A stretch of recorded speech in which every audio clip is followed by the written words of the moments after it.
The evening of November 13th, men ought always to pray, according to Luke 18:1. If men ought always to pray and not to faint, much more Christian men. Jesus has sent his church into the world on the same errand upon which he himself came, and this mission includes intercession. What if I say that the church is the world's priest? Creation is dumb, but the church is to find a mouth for it. It is the church's high privilege to pray with acceptance. The door of grace is always open for her petitions, and they never return empty-handed. The veil was rent for her. The blood was sprinkled upon the altar for her. God constantly invites her to ask what she wills. Will she refuse the privilege which angels might envy her? Is she not the bride of Christ?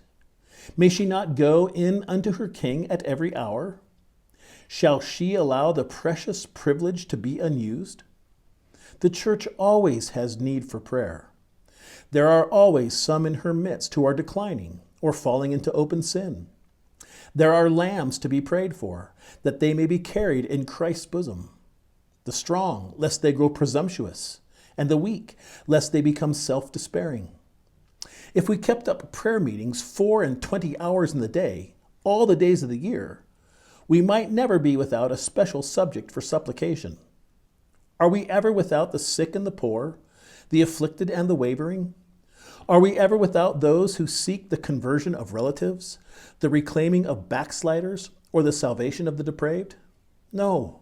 With congregations constantly gathering, with ministers always preaching, with millions of sinners lying dead in trespasses and sins, in a country over which the darkness of Romanism is certainly descending, in a world full of idols, cruelties, and devilries, if the church does not pray, how shall she excuse her base neglect of the commission of her loving Lord? Let the church be constant in supplication. Let every private believer cast his mite of prayer into that treasury.